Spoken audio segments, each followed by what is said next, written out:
Hi, everyone. Thanks so much for joining. This is Charles Harper from the NARUC Center for Partnerships and Innovation, here for our May Innovation webinar on the topic of carbon pricing and utility regulation. Could we go to the next slide, please? Thanks. So moderating today's discussion is Jackie Ashley, a Senior Regulatory Analyst for the British Columbia Utilities Commission. And you can see our panelists below, whom Jackie will introduce in just a minute. Next slide. Thank you, Charles. Great. So as you may know, NARUC is a nonprofit organization that counts as members the state regulatory commissioners and staff from the 50 U.S. states and territories and a few affiliate members, including Canadian provinces. So NARUC members regulate electric, natural gas, telecommunications, and water utilities. Next slide. So NARUC Center for Partnerships and Innovation is a grant-funded team providing technical assistance to members, tackling emerging challenges in regulation and building relationships, resources, and delivering trainings. So I will now turn it over to Jackie Ashley. So quickly, questions will be taken at the end. We'll have a Q&A session at about 3:45 p.m. Eastern time. So in the meantime, submit your questions using the questions box on GoToWebinar. Great. With that, Jackie. Thanks very much, Charles. I'm very grateful to be moderating this panel today. We're going to discuss what I consider to be a key issue facing regulators, how to quantify the cost of carbon and other externalities into Commission decisions. This is an issue we've been grappling with in BC for many years, starting with clarifying to what extent the regulator, as opposed to the government, is responsible for setting and delivering on emission reduction targets. So in BC, the government sets the climate policy, and we were the first jurisdiction in North America to have a carbon tax. The government also provides us with a carbon price to use for energy efficiency programs. However, as a regulator, we also have tools in our toolkit that the government does not have, such as performance-based regulation that could be used to incent utilities to deliver on provincial emission reduction targets. So I'm very much looking forward to the insights of the panelists today. I'd now like to introduce our first speaker, Long Lam.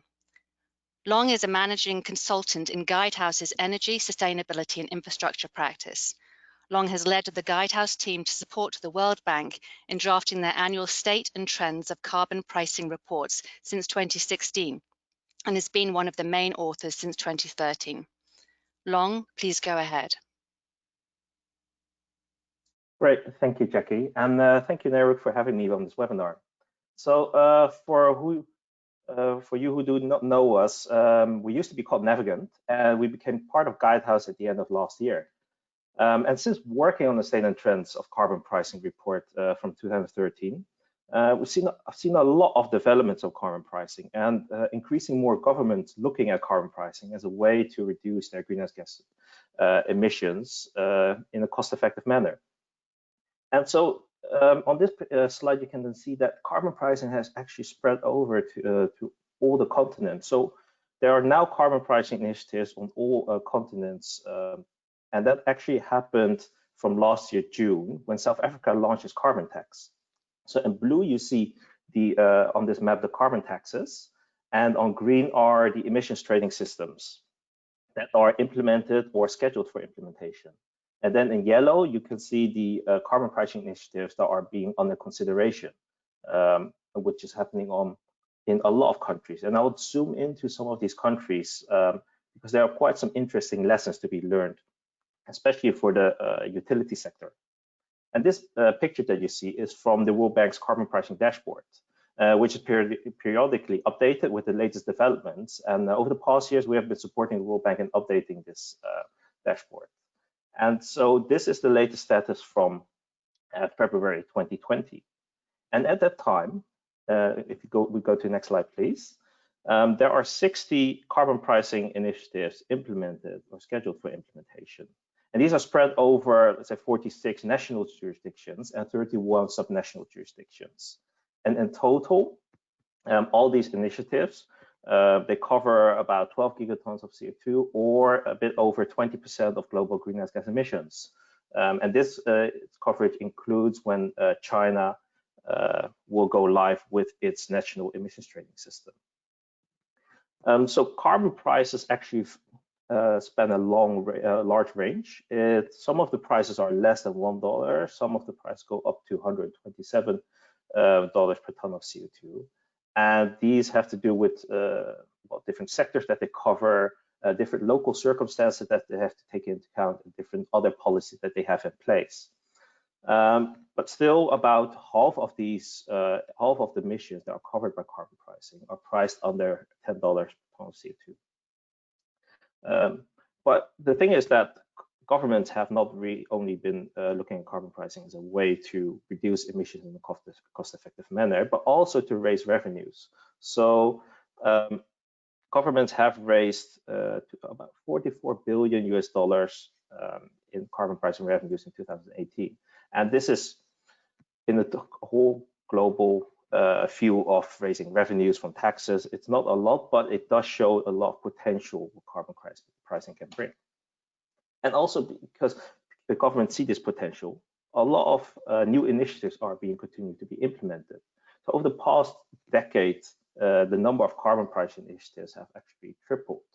And you can see the coverage of greenhouse gas emissions covered by carbon pricing gradually growing over the years, where there was a large spike in 2005 when a EU emissions trading system went live, which covered the entire European Union. And then there was a gradual growth in covered emissions throughout the years from 2012, 2013, when systems in China went live, when and different systems also in North America as well as in Europe also was expanded. And then at the end, you'll see if China goes live, then the global greenhouse gas emissions covered by carbon pricing will rise above 20%. And so you can see that there are a lot of developments of carbon pricing, and there continues to be new developments all across the world. So there are many lessons to be learned from these developments. And this you can see, for example, in North America, which is on the next slide.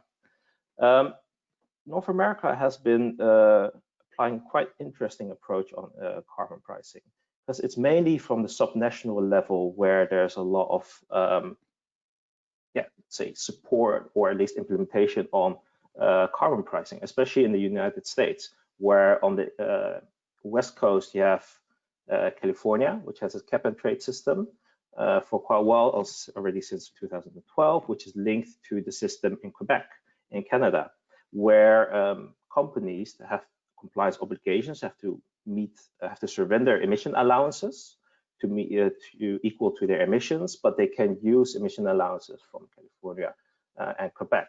And both these jurisdictions have been working together and to also set up the system, establish rules, but each of them still have some of their own rules, but at least they make sure that the main aspects are aligned, such as that they make sure that the verification of emissions that are consistent, that 1 ton of CO2 is actually 1 ton of CO2, and that the ambition level is roughly aligned as well.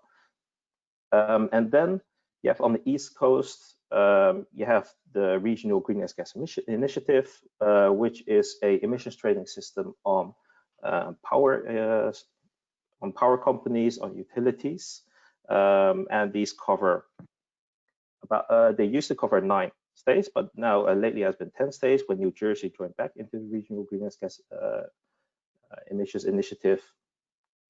And this is mainly on the US level. So so there are some interesting lessons to be learned from that, as in how different states could align their different carbon pricing approaches under a common framework.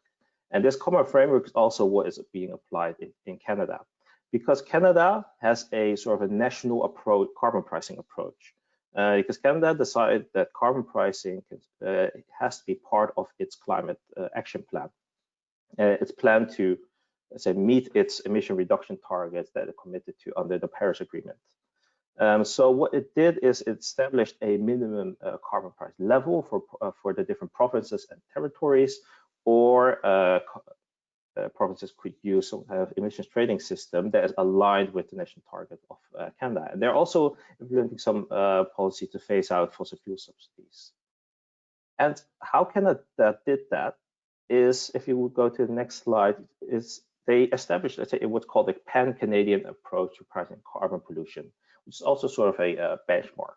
And this started sort of in the approach was supposed to start in 2018, but where each province and territory had to propose their carbon pricing approach. Well, some provinces already had carbon pricing in place, such as in British Columbia, where they have the revenue neutral carbon tax, or in Quebec, where they had this emission trading system. So, but other provinces and territories still had to establish their new carbon pricing approach, or maybe make use of the approach that the federal government was proposing. So this was in 2019, they had to set up their plan.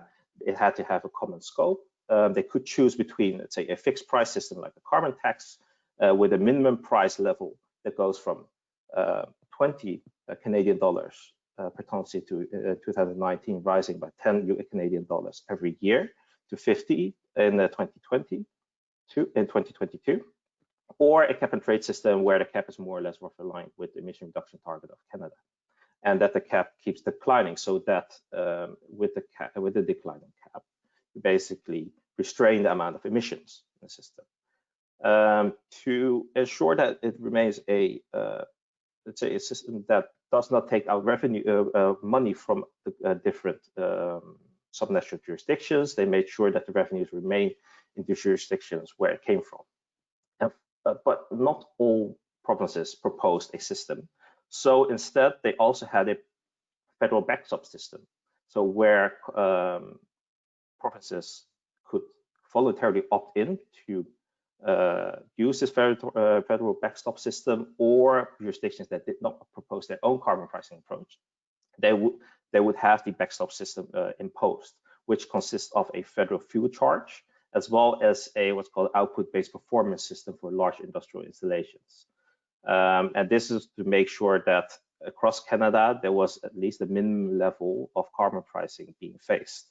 And the intention was to have a 5-year review to see how it will go with the implementation of the different system, what it has achieved. And as part of that, there will be reporting on the different outcomes for the different jurisdictions, including, let's say, on what their annual emissions are. So this is more or less how Canada approached how their carbon pricing system, and how they could say align the different systems across the provinces as well as the territories. That's one approach that you could look at, and there are also interesting approaches in Europe to be learned from, which you can see in the next slide. So in Europe, you have the EU-wide emissions trading system, which is which caps industrial installations as well as power stations. But several countries felt that the EU emissions trading price was too low. So what they did was they came up with their own policies. So for example, in the United Kingdom, there will be has been a additional, let's say, charge on power generators, depending on what the level of the carbon price is in the EU emission trading system. And this has resulted in that coal power generation has been phased out almost, or at least for certain parts of the day. So coal generation has dropped a lot. And this is some approach that they're also looking now at in the Netherlands. And there are lots of different approaches across Europe that also not only try to shore up the carbon price, but also cover sectors that are not currently covered by the emission trading system. And then you have also China in the next slide. So China has already different subnational systems being implemented in 8 provinces or in some provinces and cities. And these have been running a while, since 2013 and 14. And but in 2017, China announced that it would be launching its national emission trading system. So it has been preparing for the implementation. So to have a national-wide system that is based on these emission trading system pilots from these different provinces and cities. And the intention is to align the different approaches. And they've been working on this over the past years. And the intention is that the power sector would be the first sector to be included in the national emission trading system. At the same time, China is also planning on huge renewable investments, so it's sort of to align everything together and the different policies as well. So there's a lot of happening on carbon pricing around the world, in the different regions, in the different at the subnational level as well as the national level, and they're also in some countries or regions, they're interconnected as well. But the thing is that even though there are so many developments on carbon pricing, the carbon prices are still too low to achieve the Paris Agreement. So more action is still needed on carbon pricing, which you can see on the next slide. What you can see is that in the graph, you see the greens are the emissions trading system, the blue, the carbon taxes, and the price levels. So to show with this picture is that on the right-hand side are the high carbon prices. And this blue sort of range in the middle is where carbon prices should be by 2020 to be in line with the Paris Agreement, which is 40 to 80 US dollars. And by 2030, they should be between 50 to 100 US dollars, which is already taken into account that there are complementary policies. But the thing is that, yeah, half of the covered emissions are below 10 US dollars, and even less than 5% of the covered emissions are at the level, 2020 levels, to be able to achieve, for achieving the Paris Agreement. So more is needed, but then not only on price, but also on coverage. So currently about 20% would be covered by carbon pricing if China goes live, which could be as early as 2021. But the ambition of the high-level panel carbon pricing, which is a group of prominent companies as well as NGOs and governments, they said, well, carbon pricing should be ideally aimed to be covering around half of the global greenhouse gas emissions by 2025. So we're still quite far away from that. But on a positive note, there are still a lot of developments on that. So this is also what I've seen every year over the past years, which in this carbon pricing report that we have to do for the World Bank. And you can find this on the website of the World Bank, as well as the carbon pricing dashboard, where you're provided a link to. And actually, the World Bank will be launching its 2020 report next week. And on the next slide, you can see the link to where you can sign up to the webinar for the World Bank on this latest report and with the latest trends on carbon pricing over the past years.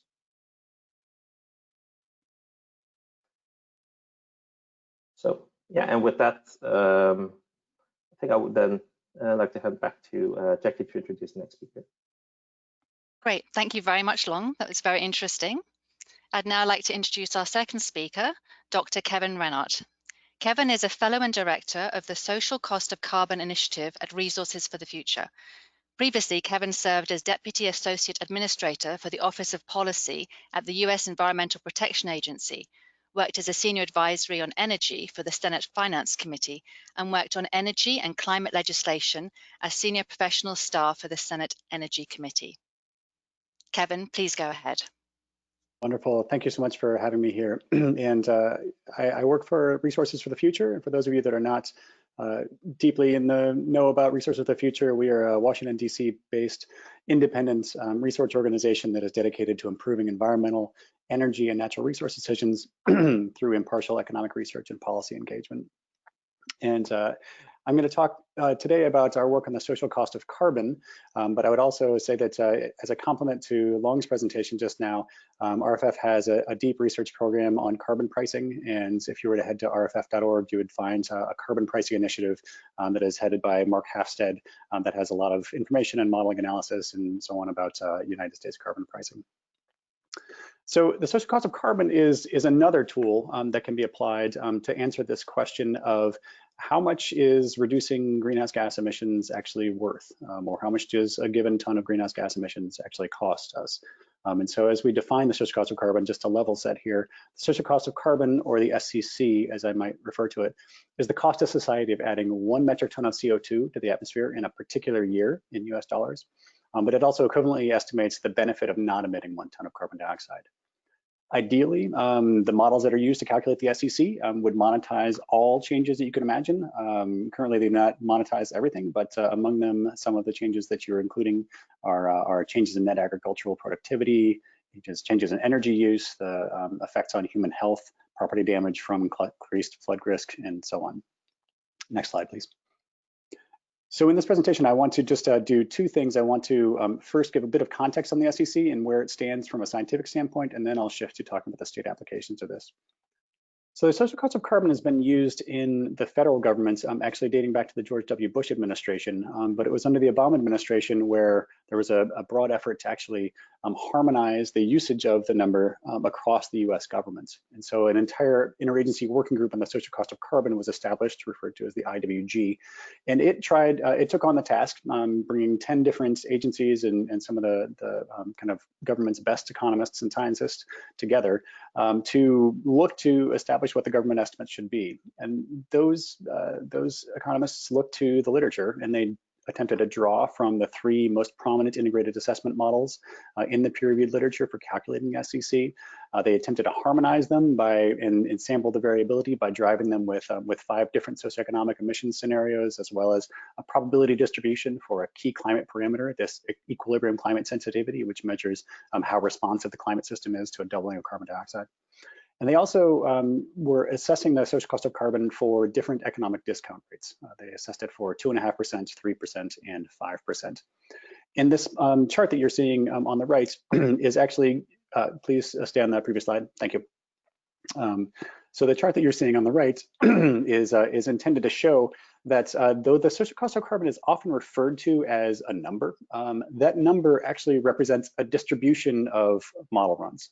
So if you focus on a particular color, I'll say focus on the sort of gray color for now, you see that these are all estimates that are used or generated using the 2.5% economic discount rate. You can see that there's quite a spread of damage reports from given model runs, and that there is a shape to that distribution. And the number that comes reported out is actually the central value for that particular discount rate. So for 2.5%, you can see it's $75 per ton. For 3% economic discount rate, it's $50 per ton. For 5%, it's $14 per ton, and for 7%, it's just $5 per ton. So clearly the numbers represent a distribution and represent, collapse a lot of uncertainty, but also choices about things like the economic discount rate certainly play a key role in determining what the overall number is that gets used. Next slide, please. So in terms of where the federal government is on using the social cost of carbon, under the Trump administration, the estimates that are coming out, the assessments by the Environmental Protection Agency and other agencies are still using the social cost of carbon, but under executive order, the US government has moved away from the previous estimates and disbanded the interagency working group process to improve them. The IWG methodology, however, is still being used with 2 minor changes that have some important consequences in that they're generating domestic-only estimates instead of looking at the global damages, and they're also incorporating the 7% discount rate, whereas previously the IWG had recommended using just the 2.5%, 3%, and 5% in your central analyses. So as a result of these changes, though the methodology is largely the same, the current central estimates for the SEC that are being used by the US government are between $1 and $8 per ton of carbon dioxide, whereas previously the federal government was using numbers that were more along the lines of $50 per ton in 2020. So with the federal government not taking an active role to improve the estimates and still relying on the IWG methodology, but with these improvements, you see that the methodology has actually not been tweaked in a while. And the National Academy of Sciences, as we move to the next page, made a comprehensive set of recommendations for improving the estimates from sort of all the way from the socioeconomics, all the way through the kind of causal chain and down to the discounting. And so what we're doing at RFF, since the federal government is not actually currently implementing these recommendations, is to look to lead multi-institution collaboration to improve the scientific basis for the SEC estimates in line with this sort of voluminous set of recommendations from the National Academy of Sciences, and at the end deliver a transparently updated social cost of carbon with associated uncertainty bounds. As a part of that, we are developing freely available open source software tools that will support the SEC estimation. And the goal of that is that not only will it promote transparency, but it will serve as a common platform for an expanded group of scientists to be able to engage in improving these estimates. And finally, we're doing a lot of work to grow and inform the public and the scientific and user communities through our outreach and engagement. Next slide, please. So with that as the kind of context for this of where the science is on the social cost of carbon and where the state of it is, we can talk now a bit about the state applications of the SEC. And you're seeing that with the expanded interest in addressing climate change at the state level, along the lines of what Long was just talking about, there is this growing need and recognition that there needs to be some tool that can be looked to value these reductions that states are going after. The social cost of carbon is certainly one of the tools that's being very widely looked to. So if we go to the next slide, what I've attempted to do is to, in just a few slides, to kind of put the different ways that states are using the SEC into a few different buckets. And the first is using the social cost of carbon in integrated resource planning. So a number of different states, Minnesota, Colorado, Washington, Nevada, and Virginia, are all requiring that the social cost of carbon get incorporated into the integrated resource plans that are put forward by utilities. And what's sort of interesting as you look across these different states is that they all have kind of different approaches to this, and they all take their own view of the social cost of carbon. In Minnesota, for example, they've been using something like the SEC for a long time, but when they went back to update it and change the range of values that were intended to be used, there was an entire legal proceeding and an administrative law judge ended up weighing in. And the range that ended up getting used or required was between $9 and $43, which is based upon the 3% and the 5% discount rates that were used by the Interagency Working Group, but on a shortened time period for just 100 years, as opposed to going beyond 100 years, which is done by the Interagency Working Group. In Colorado, the SEC value required is actually $43 in 2022, and it increases to $69 in 2050, which is reflective of the Interagency Working Group's 3% discount rate. In Washington, they're required by statute to use an SEC value of $78 for 2020 emissions, which reflects the 2.5% discount rate. In Nevada, they're more broadly asked to use the IWG results. And in Virginia, it's still being sort of determined, but they were required to use the best available science, and specifically included in that was the 2016 results from the Interagency Working Group. So that predates this shift to using a 7% discount rate and a domestic only number. Next slide, please. So in a similar vein and kind of on the related note, states are also using the SEC in the valuation of distributed energy resources. So in California, utilities are required to use the SEC as part of a societal cost test for evaluation of distributed energy resources. But the SEC values required includes both the 3% discount rate put forward by the Interagency Working Group, but also the high impact values that were put forward by the IWG, which reflect the 95th percentile of this 3% discount rate, to reflect the potential for some pretty high effects of climate change that need to be acknowledged. So that's as high as $123 in 2020. Maine and Maryland both use the SEC to evaluate the value of distributed solar in different studies that they used, using generally a 3% discount rate or other IWG parameters, and taking out the RGGI allowance costs, given that they're both within RGGI. Next slide, please.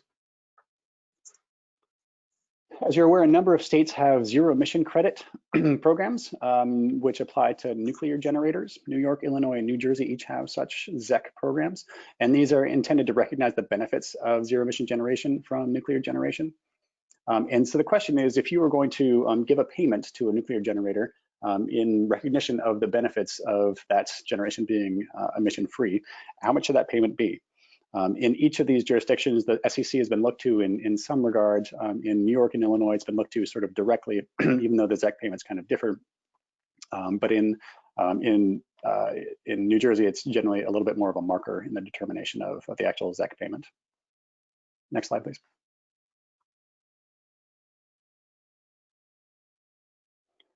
And so in the final piece here, it's also being used in the support for analysis and climate change planning. So in California, the climate change scoping plan incorporates, again, the Interagency Working Group social cost of carbon to meet CARB's now statutory requirement to consider the social cost of greenhouse gases. In New York, you see it being applied in two different ways. One is in the Climate Leadership and Protection Act that was recently put into law. The state is required to develop and deploy evaluation methods for assessing the benefits from reduced emissions. And they highlighted the social cost of carbon methodology and also an additional methodology which uses marginal abatement costs instead, which tracks the way that the UK and a number of other European countries look to do this. In addition, the New York ISO is, as it's considering using a carbon adder in applying a carbon adder to the wholesale energy markets, the valuation for that carbon adder is looking to the social cost of carbon for guidance. So in closing, you've now seen a number of different applications within a number of different states, all of which are crying out for information about the benefits of reducing greenhouse gas emissions and trying to put that into an analytic context that fits with all the other analysis that is going on to support these policies. The social cost of carbon is clearly an important concept in that regard. We are doing a lot of work to improve that and improve its transparency, and we would love to engage with any of you on the line that would like to hear more and to understand how the tools that we're building can inform your efforts as well. As I close, I'd like to point to our website, rff.org/SEC for more information, but also the Institute for Policy Integrity, IPI out of NYU, has a compendium of state social cost of carbon resources at www.costofcarbon.org/states. They have done such a good job of actually compiling all this information and keeping it up to date on the state work that we have not actually attempted to do so on our website because we almost just refer people there. So thank you very much. I look forward to your questions. Great, thank you very much, Kevin. That was a great overview of where we are at now, and I look forward to seeing the updates with regards to the work that you're doing going forward. Our next and last speaker is David Littell. He's a senior advisor with the Regulatory Assistance Project. He brings more than 25 years of regulatory experience from roles such as Maine Public Utilities Commissioner and Commissioner to Maine Department of Environmental Protection. Provides advice to state officials, public utility commissioners, and environmental regulators on complex energy, pollution, and economic issues. Thank you, Jackie, Thanks. and Charles for organizing this, and to Nairuk for doing the webinar. I am going to cover carbon from a slightly different perspective. We can go to the next slide, which is using performance-based regulation and performance incentives, part of performance regulation, to get at that carbon price. First, RAP, for those that don't know of the Regulatory Assistance Project, we advise primarily state officials. I have been in Canada, worked with 5 provinces too, on what we call very technical policy design efforts, and we are funded privately as well as by the U.S. Department of Energy and by the EPA. So we form an advisory role. Next slide. Now, what I'm going to cover here is very quickly move through keys to success for performance-based regulation and then spend more time talking about 4 state examples from the US that are trying to get at carbon using a performance-based rulemaking type of structure. Next slide. Performance-based rulemaking is an approach to regulation. The next slide, that's just a title slide, that looks at what each jurisdiction wants to do, what its priorities are, and then how to get there. It's an alternative to, but an advance, it builds on a traditional cost of service regulatory model. And from this slide, you can see the current jurisdictions that are looking at or have some form of performance-based regulation in effect. Primarily focused on sort of advanced performance-based rulemaking here, not just a multi-year rate plan, which is a well-established form of performance-based rulemaking. So next slide. And this leaves out some international jurisdictions like the UK, which has the Rio Initiative, which is very well known as probably the most extensive form of performance-based rulemaking. As I noted, we can keep moving through to the next slide. You want to start out with performance-based rulemaking and really focus on and have some discussion, example of what your goals are. So a goal could be to achieve efficiency of your system, right? And we'll go to the next slide. It also could be to achieve end-use energy efficiency. It could be to improve reliability, or in this case, it could be to reduce carbon or carbon emissions from your power system or overall from your economy, which might lead you in slightly different directions. So from your overall guiding goal, you'd then go to the next level of analysis, which is what is your directional target going to be? And there's an example here from reliability. You could go down to, say, a 5% improvement in safety or SAIDI. Next slide. Those directional goals then are used to develop a number of measurable performance criteria. And that is literally what it is. It's a way that you should be able to measure what is coming out of the utility or the power sector's performance in achieving that goal. And you measure those by, next slide, establishing very specific metrics, which are formulas for how you're going to raise it. And metrics are very common in the energy area. We all recognize them. Very typically, you'd measure things in capacity, megawatts, or energy megawatt hours. Or for carbon or pollution, you'd measure it usually in metric or English tons avoided, even of a CO2 or CO2 equivalent. And you use that for methane or some of the other carbon pollutants. So that's, next slide, that's an sort of basic overview for how you want to approach performance-based regulation. Why don't we skip over this slide and go right down to the sort of beginning of the states. Oh, stop here. One thing that is worth emphasizing, because it's important in the development of a performance-based rulemaking system, is that you can have what some might refer to, and we refer to at RAP as a PBR light, which is just establishing the metrics. But it's very important that you start with this step, particularly if you're in a new area, of figuring out how you're going to measure things to establish a baseline, because without a good baseline, it's pretty hard to measure performance going forward, whether the utility or the power system is actually achieving what you want it to achieve. So in going through the whole process I just outlined, but then setting up measurements first, if you're not in a well-established area, you know how to measure it, that's a very sort of important and critical step. And in many cases, just doing that and requiring public reporting and focusing public attention and the utility's attention on it may be enough to motivate performance. You may not need to go to the next area, but you can. And the next area would be sort of what Denmark has done, for instance, on reliability of its DSOs, as they call them there, which is not just to rank them publicly and establish metrics, but to sort of rank them in order so that there's a, you could call it a shaming or a race to excellence among them. And that, you don't see that much of that in the US, but it is an interesting approach. And then lastly, you can associate either financial incentives, positive or negative, with achieving those metrics that you've achieved. And so that's sort of the spectrum of PBR systems. Next slide. We're now going to go through a few of the examples in more detail. So first, Hawaii. Hawaii has the most extensive approach to PBR rulemaking, ushered in by some orders of the Hawaii Commission to establish metrics and measure things in the right way, and the 100% renewable mandate in Hawaii, which was the first of any state in the US. So we'll go to the next slide.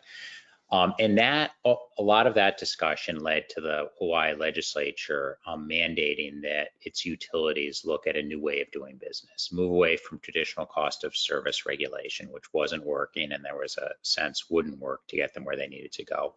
And in fact, wasn't working at the time, given the huge high price of power in Hawaii and the huge rush to solar and solar plus storage installations.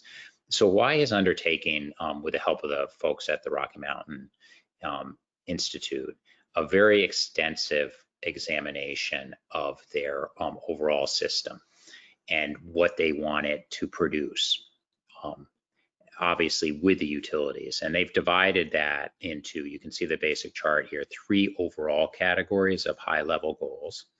The last one is the one that includes carbon here, and under societal outcomes, and they're looking at greenhouse gas reduction, also the electrification of transportation, which directly overlays into the power system, and resilience as new measures. Next slide.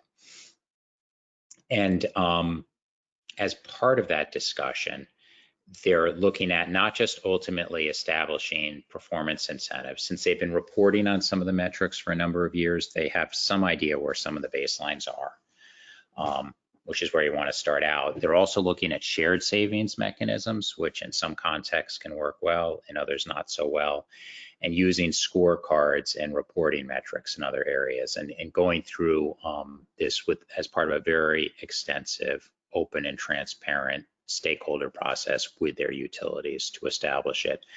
Significantly in the context of a multi-year rate plan that would give the utilities time to adjust their operations to focus on achieving these new goals. Next slide.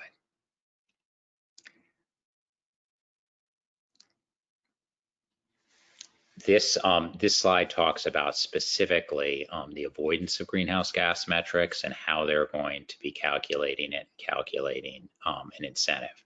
And at this point, just proposed. And so we will all, those of us interested in this area, will be watching what Hawaii produces. Next slide, please.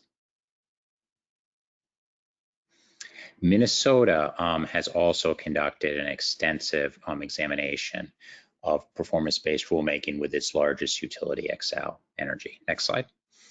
As part of that multi-year process, they have developed, had submitted and approved now a number of metrics for Xcel to measure how they're affecting carbon on their system, and you can see them. They're listed here. I'm not going to go through all of them except to emphasize that they've gotten fairly specific. These are what I would characterize as performance criteria, but not down to the actual metric. But if you look at the decision document, the actual metrics for the most part are specified. There, in some areas, a little more specification is going to be necessary by the utility. What's important here is you look at the different criteria, you can see that there's slightly different ways to look at each of these, and they would implicate slightly different strategies for compliance. Not just for carbon, but overall for air pollutants by and large, and for CO2 emissions avoided through electrification of transportation and through building and other reductions in other sectors such as agriculture. Next slide.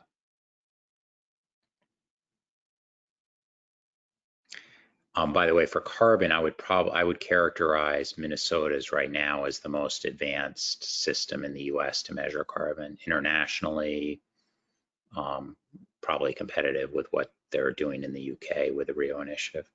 And then Rhode Island. Rhode Island undertook a very extensive PBR based regulatory examination as part of its last rate case with National Grid, which is its statewide utility for both electric and for natural gas. As part of it, at the end of a very extensive examination, they required reporting just on the metrics that may become eligible for performance incentives in the future. One related to storage, but particularly for CO2, we want to draw your attention to it, avoided through electric vehicle electrification. So the way that they opted to get at electric vehicles was by measuring the avoided carbon. And these other three metrics that relate indirectly but not directly to carbon. So we won't cover them here. Next slide. The one metric that they did adopt in Rhode Island was one related to what they called system efficiency, which really, if you look at it, is a reduction of the peak energy for that system. Because they could measure it, because they were comfortable with the baseline, because those of us in restructured wholesale states are very familiar with looking at projections of the capacity market. They're not necessarily accurate, but it's an area where the commission and others were very comfortable with the baseline they were given. So that was the one that moved forward, emphasizing to me the importance of being comfortable with your baseline, as well as how you're going to measure improvements, and a lot of specificity from the Rhode Island Commission and how that's going to be measured. Next slide. And our last state that we'll end on is with New York and the Reforming the Energy Vision initiative. New York decided to look at a number of ways to measure increased performance from its utilities. One of those was carbon reductions. Next slide. The next slide shows a layout imputing carbon, I should say, through a whole variety of different measures, solar, heat pumps, EVs, and storage. And where they ended up for the most part at the end of the examination is measuring carbon through specific measures rather than looking at it by and large, such as you just saw from XL in Minnesota. Now, one of the reasons for that is because we're restructured in the East Coast of the United States, so the utilities don't own the generation anymore. So there's a good bit of pushback at making them report on and be responsible for the emission reductions, plus the regional greenhouse gas initiatives already in place in New York, as we heard from Long. So next slide. Rev did look at a large number of metrics and approaches in their policy order that was issued. Next slide. And what you can see from that is that a number of them were adopted, but a number of them weren't. Next slide. The ones in red here were ones that were considered and examined, but ultimately not adopted. You can advance, the legend pops up on the next slide. You can see that carbon was adopted, but a large number of ones that the commission wanted to adopt in the policy order, they found difficult to do in the actual rate cases, which is how they decided to approach it. So in wrapping up, I will just point out the most important thing you can do when you're setting up any of these systems is to think it through thoroughly with a lot of input from your stakeholders and have a very open and transparent discussion. And I look forward to the questions for me and the fellow panelists.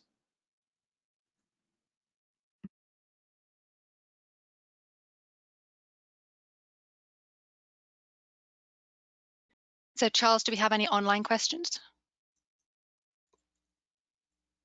Sure, thanks all. So as you can see here, please use the question box on GoToWebinar to submit any questions.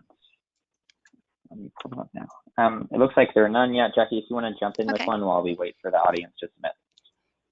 That's great. Thank you very much. That was really interesting presentations and to looking at three different ways, I guess, of making sure that carbon is reflected in commissioner decisions. We've heard from Long about the carbon tax options, including both sending that pricing signal and generating that sort of revenues that could be used. Kevin around the internal carbon price and using that in integrated resource plans. And from David, interesting approach to using PBR to incent utilities. So one of my questions to all the panelists at the beginning is looking at from the governance perspective with regards to, in looking at these initiatives, who is spearheading this policy? Like what role do regulators have generally compared to the government or the utility in driving these initiatives? Long, maybe you could start. Yes, so thank you, Jackie. And I would say, let's say governments have, when you look at mandatory carbon pricing, they are the ones that set up a policy for emitters to adhere to that. And I mean, regulators can accommodate this pricing signal to make sure that it does incentivize, let's say, emission reductions, so that the pricing signal also goes through into, let's say, the resource planning as well from this mandatory carbon pricing system.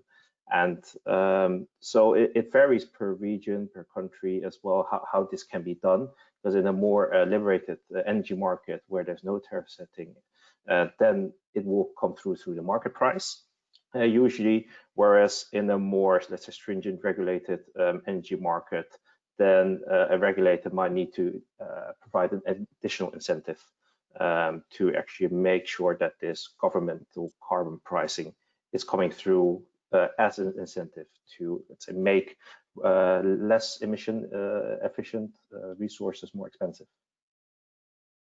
Great, thank you. And Kevin, what about the internal carbon price, the use of that? Is that being driven by the regulators or the government or utilities?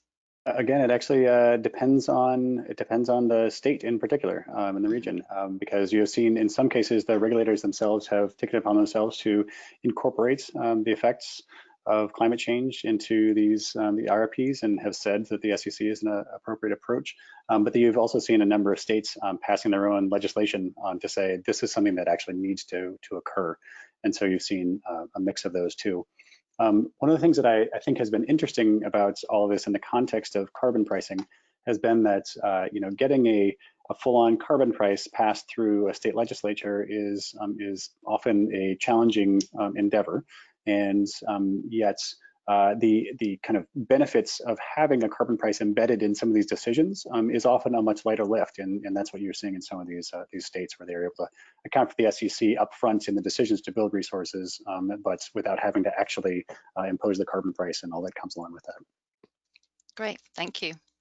And David, do you have a comment on Yeah, yours? whereas, I mean, in the cap and trade systems, in my experience, usually the executive function, whether it's a governor or a state leadership, usually has a very key role to set the momentum moving forward, and then the legislature and all of the people that work for the executive implement it.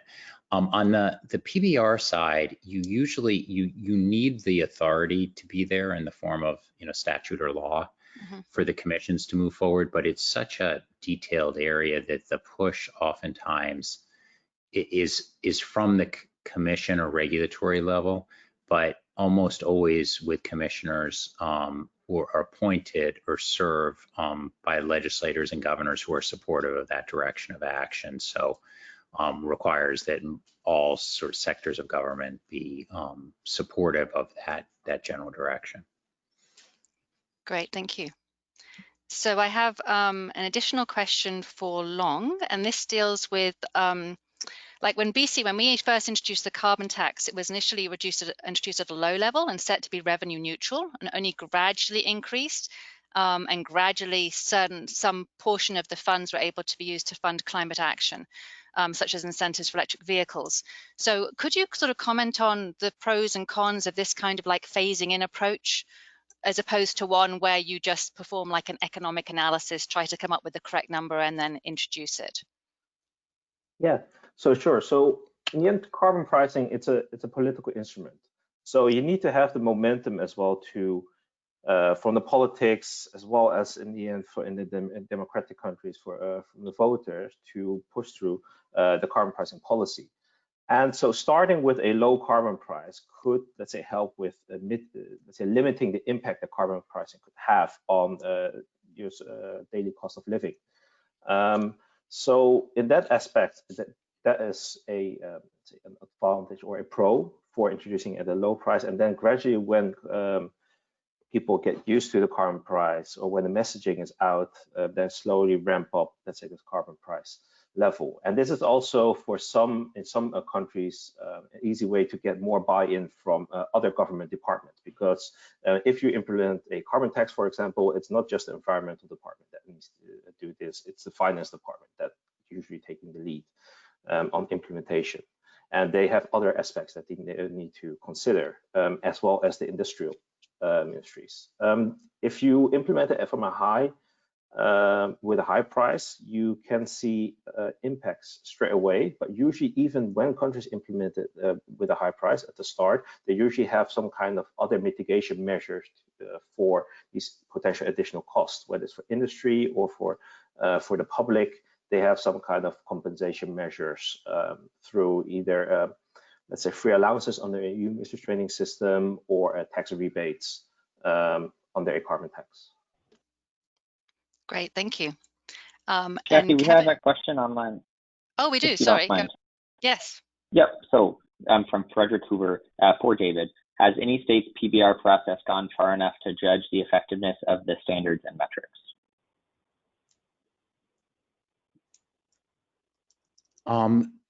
If the question is particularly around carbon, I think that the answer is to be determined, because of the four that I outlined are still fairly new. Rio has gone through a reassessment in the UK, and they're looking at that now.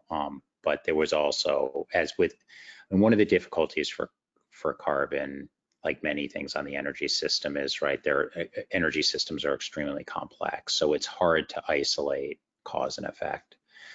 So the UK has had tremendous support around offshore wind and other low carbon strategies, and the RGGI states have had tremendous success reducing carbon in the power sector, but there's also been associated energy efficiency and renewable initiatives there a lot on the demand side.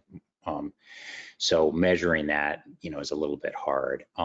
So I would say on PBR, no. On the other, for carbon, there are other PBR initiatives that are sort of well established. I had a slide in on multi-year rate plans and reducing the cost growth of utilities, increasing the productivity growth is a flip way of saying that. And there is a lot of work by a gentleman named Mark Lowry who analyzes those multi-year rate plans for public commissions and for consumer advocates about how they've been successful. So PBR itself does have a track record. Using it for more advanced type of things like we had addressed here is just being rolled out now. And again, I mean, the UK has, I hesitated to put up slides on the UK system because Rio is so complex and so big that carbon is just a part of it. It makes it hard to evaluate that separately. Another question. Go ahead. Just one beautiful thing that I didn't have time to connect up with is if you do track carbon reductions, if you track EVs or building measures by carbon reductions, it doesn't take much to look at the cost of those programs and connect those up with the cost of carbon, right? So it disadvantages, you're just measuring, the price against cost of carbon and none of the other reasons why you do programs like that. But the benefit is you can isolate that pretty easily if the metric is set up in what you call a widget or a measure specific carbon reduction number. It would make it easy for regulators and for the public to make that cost calculation. Thank you. A question from Kate O'Connell. I assume this could go to Kevin, but if anyone else would like to jump in. When generation is located in a different state from where the regulators who wish to consider cost of carbon and resource decisions, how have states addressed the dormant commerce clause? That's a great question. I'm not actually sure that I have a full answer to how that has been handled. So I apologize. I'm going to have to actually punt on that one. If anybody else has a clear answer. Yeah, great. Yeah, this is David. I didn't speak on it here, but I'm a former RGGI commissioner and officer. So we did a lot when we designed the Regional Greenhouse Gas Initiative to address the Commerce Clause issues. California had to address it, particularly when they initiated their AB 32 system in the power sector. Their first approach was rejected by the U.S. Federal Energy Regulatory Commission, but the second one was adopted, which was to put an estimate on the carbon content of power coming into the state to oversimplify it.